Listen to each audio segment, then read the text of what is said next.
Welcome, everyone, to Moxie Bets presented by Caesar Sportsbook. I'm Katie Mox. We've got a great show for you today. It's the second half of the NBA season. It's already underway. We'll take a look at some trends to keep an eye on for the second half. Plus, we'll give you our best bets for the weekend. And you know it, you've got some Mox Locks coming your way. Before we get started, let's welcome in our guy, Kenny That's Big.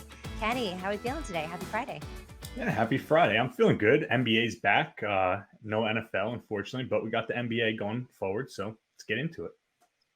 Yes, we got the NBA and we got March Madness coming up here pretty soon. I know you're very big into college basketball as well. I'm trying to get myself acclimated into that. There's a lot of teams, but I always love betting in the tournament. All right, let's go ahead and get into Mox Thoughts. So we're on the other side of the NBA All-Star break. Let's take a look at some of the best teams to bet on totals. Who's been cashing overs and who has been cashing unders this season? So the top 5 teams to bet the over on. Number one's the Warriors. They're over under record 35, 21, and 2. They lead the NBA in pace and 3 points made, which of course makes a ton of sense when you look at the Splash Brothers and everybody else. And you got the Sixers, the Thunders, Spurs, and Raptors all hitting the over at over 33 games so far this season.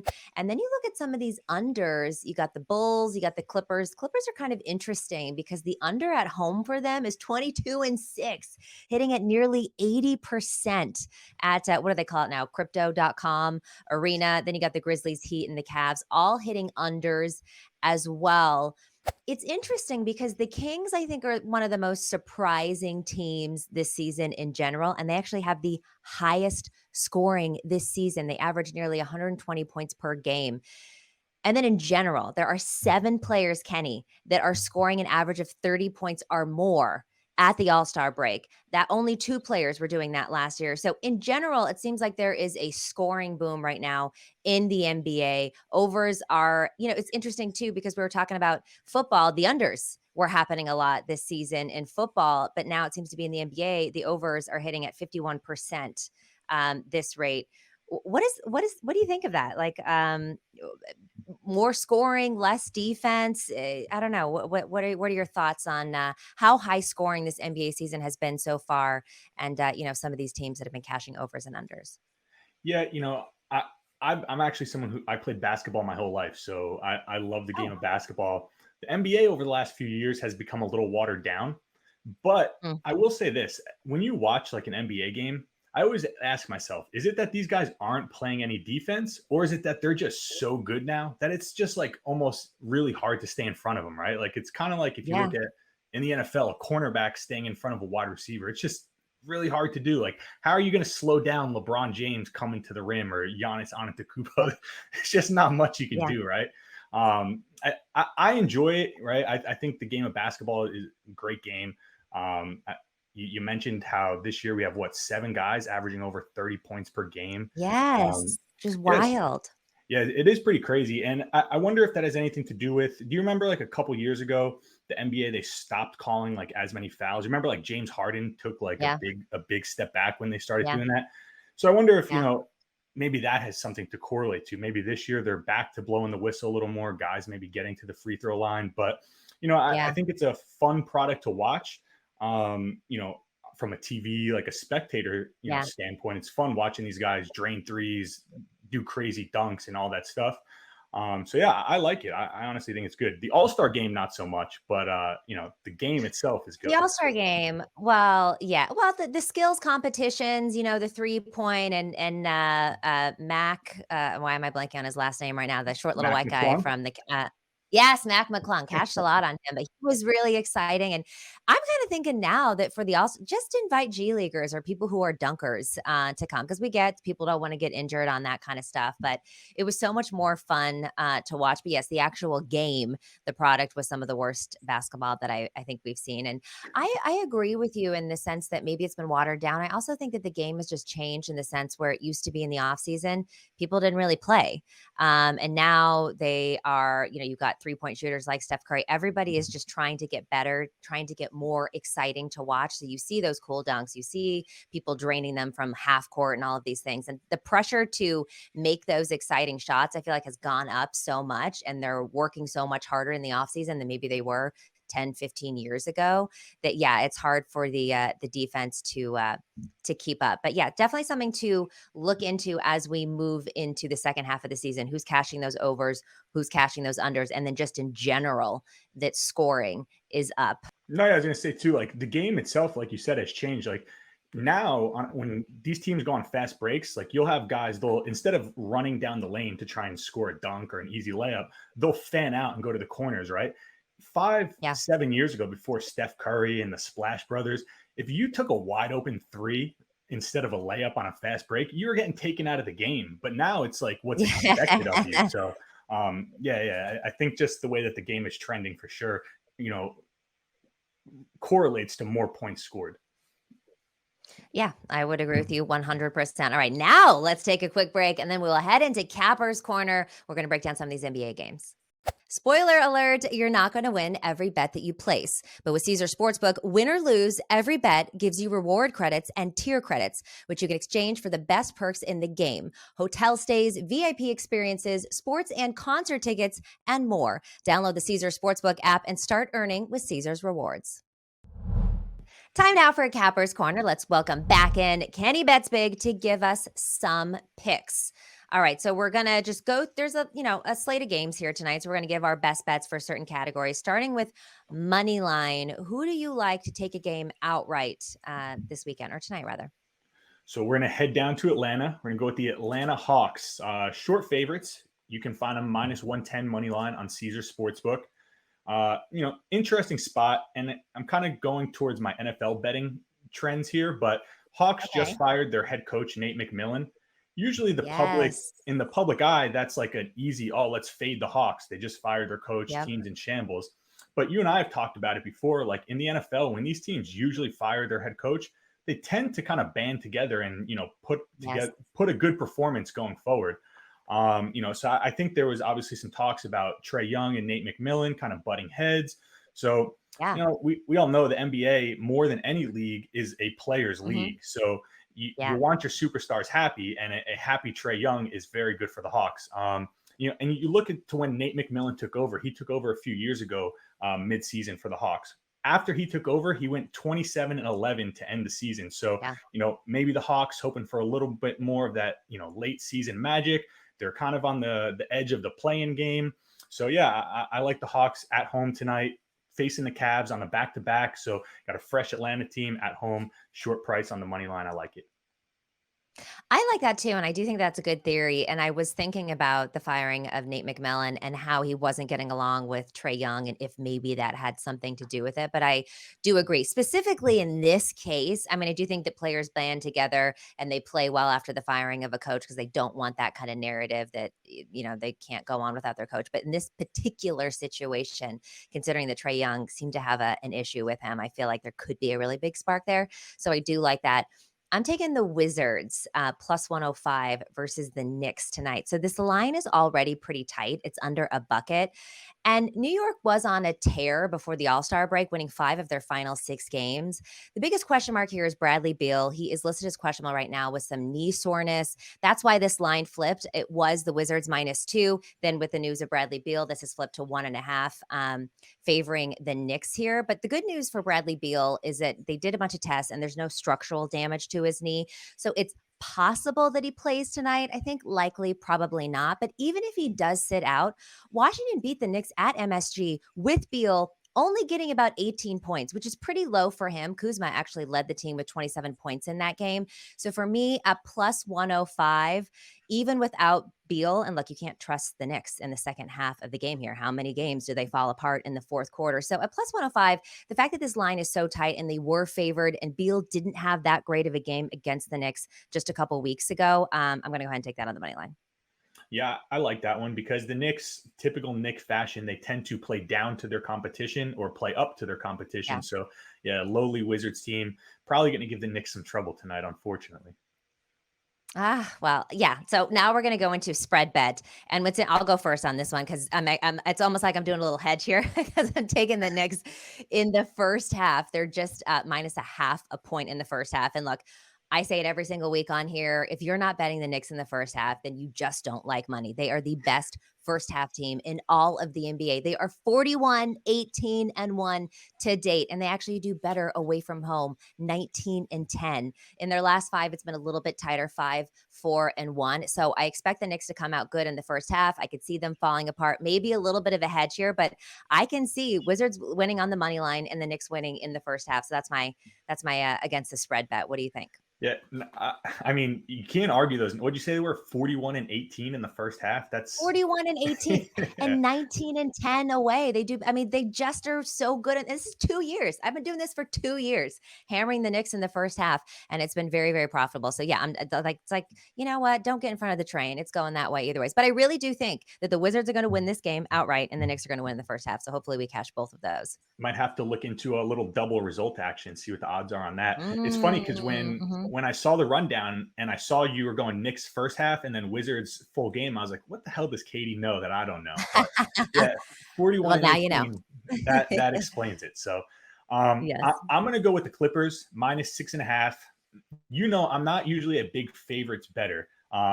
Especially, in Yeah. these NBA or college basketball games, you miss a free throw at the end and you lose by the hook. It's just a terrible feeling going to bed losing by the hook or something like that. But the Kings have beat the Happens all the Clippers in, time. yeah, yeah, always by the hook. The Kings are actually 2-0 against the spread this year, though, versus the Clippers. Kings in third place in the Western Conference, but they're 6.5 point underdogs to the Clippers here. Just it's one of those lines where you're looking at it and you're just saying, oh, this seems too good to be true. And it probably is too good to be true. Clippers are 27-7 against the spread in their last 35 games, playing on 3 days or more of rest. Kings are 0 Mhm. 4 against the spread in the second game when they're coming off of a win, their previous game over the last four. So Wow. Kings coming off a big win last night against the Trailblazers to start the second half of the All-Star break. They won by what I think 17 points against the Blazers, and then they find themselves Wild. as 6 point underdogs the next day. Typical, Mhm. public probably will be all over the Kings in this spot, and I'm going to fade it and take the Yeah. Clippers at home. The better team. We all know the Clippers are better. Well, I would it's so interesting because the Kings are doing so well. They're what, 3rd in the West right now. They're the highest scoring team, averaging 120 points per game, and nobody gives them respect. And myself included, we're all like, "Oh, it's so cute that you guys are doing well, but we don't expect anything of you." And they keep proving people wrong. So it'll be interesting to see, this second half of the season, how well or not well this team does, and if they live up to the public's expectation, which is probably fairly low, or if they kind of continue on that trend. But I agree with you, especially with Kawhi Leonard being healthy again and having Kawhi Leonard and Paul George together. This Clippers team is pretty nasty and really, really good, both on paper and on the court. So, yeah, I like this. I'll ride with you on that one. The Clippers minus the 6.5.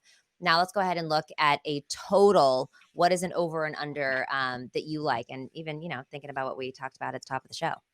Yeah, I'm gonna go with the. It's funny you actually said that because I'm gonna go the under in the Bulls Nets game. It's under 223.5. As you mentioned, Chicago is the most profitable team Yeah. to the under this year. 34-25. If you were betting the under in every single game, you're making money. And Brooklyn is the sixth most profitable team to the under. No Durant, no Kyrie. Where are the points coming from for the Brooklyn Nets? Right, we see Cam Thomas. He's Oh my been God. They having some lost big. everybody. Yeah, yeah. We've seen Cam Thomas. He's had some big scoring outputs, but those are not something that you can expect from him on a consistent night in, night out basis. He's not an elite scorer like a Kyrie Irving. So yeah, I like the under there in that spot. Pat Bev on the Bulls now, gritty defender. I think, he'll kind of mix things up and slow things down for the Nets. So I think the under there is a good spot to take it. Yeah, I love it, and I agree with everything that you said. And it's just so funny because we talked about how high scoring the league is right now and how overs are hitting. And I'm also taking under on tonight's game as well. The Timberwolves and the Hornets, 241. I'm taking that under. Both of these teams, it's been the trend. Minnesota and its opponents have eclipsed the point total less than 50% of the time this season, going 28 out of 61. And Charlotte's offense is really not that different. They've actually gone 29 of 60. And Charlotte's offense has just been really inefficient outside of what, like LaMelo Ball, which I don't know if you saw that video of him recently running red lights because he was so mad, I guess, after the game. It looked like an episode of like Grand Theft Auto or something. Like he was just full on running full red. Like it was very dangerous and not smart of him. But it seems to me that Charlotte can't get their offense together, and the T Wolves tend to be hitting the under. So I'm going to ride that 241 under as well. And What Katie, about come player on, props? Who do you're you? telling me you're never Yeah. running red lights in your Lamborghini? Come on. You know, one, I don't have a Lamborghini, and but this was not even like we've all run a red light. Look, I don't advocate for this, but we've all when it's turning yellow and you're trying to gauge, can I go or not go? Those kind of things happen. But this was like a full on cars were actually moving the other direction. So I don't know if he was mad, if he was taking his life, into his own hands, or if he was just looking at his phone or something. But it was a really bad, could have been very dangerous, put people in harm, red light. So, no, I definitely don't run those. And we're lucky that he and somebody else wasn't injured by that. And that he could not, I guess he wouldn't be in jail, but he would certainly have a ticket if there happened to be, police officers around. But, anyways, we can't bet on how many red lights will LaMelo Ball run this week. So let's try a different over. Who do you like for an over tonight? Yeah, so I'm gonna go back to Trey Young. Talked about it, how him and Nate McMillan, a little bit of a reported beef on the team. Nate McMillan's gone. Mm, Trey Young's still there. So we're gonna go over 10 and a half assists for him. You can find it on Caesar Sportsbook. It's plus 106, so you're not paying any juice to play here. Trey Young, I think he's got to be one of the most underrated, disrespected players in the league. Didn't even make the you All-Star think team. so? He's second. Yeah, Okay, yeah. he's second in the All right. NBA in assists right now. He's only behind James Harden by like zero point 0.3. He's averaging 10.3 assists per game. So Yeah. yeah, I think Ice Trey is going to take this game a little bit more personal.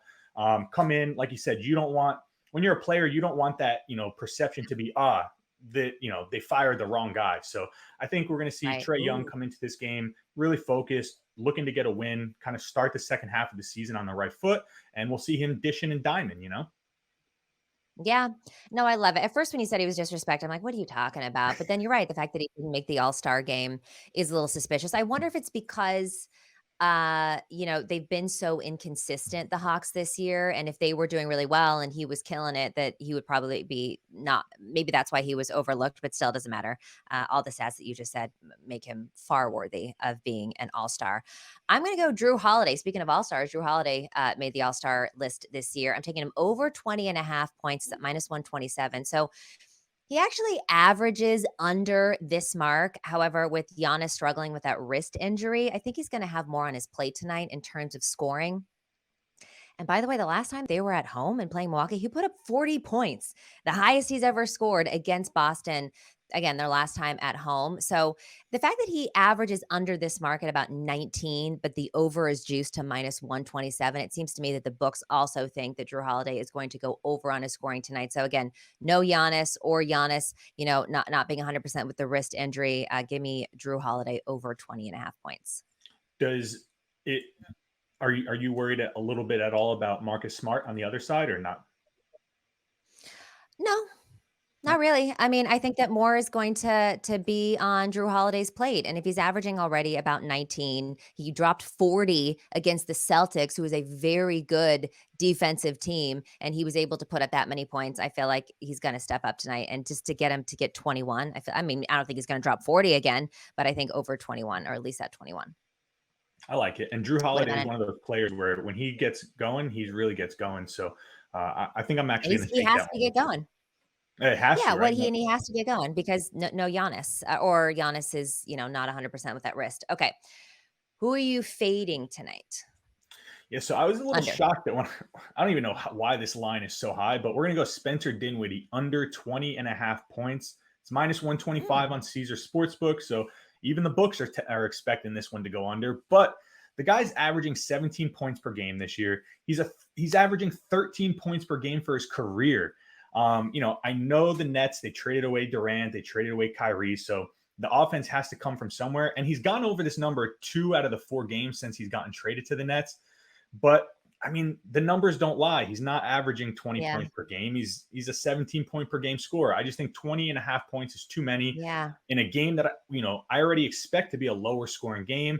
I don't see Spencer Dinwiddie lighting it up tonight. Yeah, you're right. That is a very high 20 and a half points for him. And it looks like books are on your side too, minus 125 for that.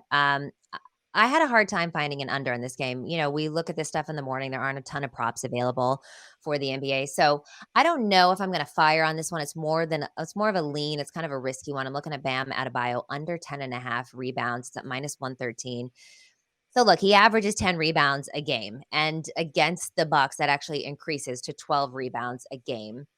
And if you look at Giannis, that's going to be missing or,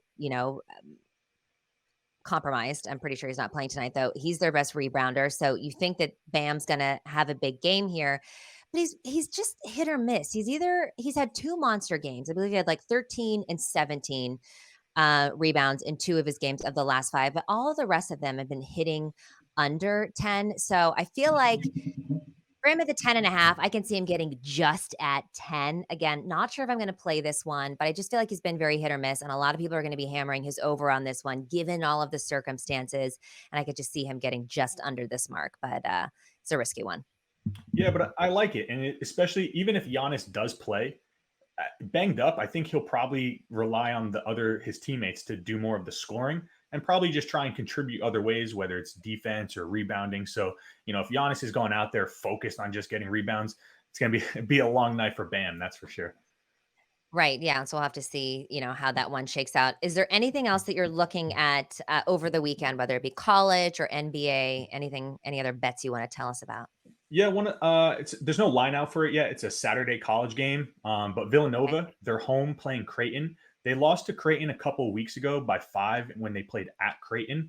And Villanova, their record is not jumping off the charts, and their play as of late isn't anything crazy. But for most of the season, they were without their best player, Cam Whitmore. He came back a few weeks ago, took a little bit to get going. But if you look at how they've started to play the last few games, they're kind of trending upwards. So they're at home. I imagine they'll probably be short dogs against Creighton or short favorites, probably +3 to -3 range.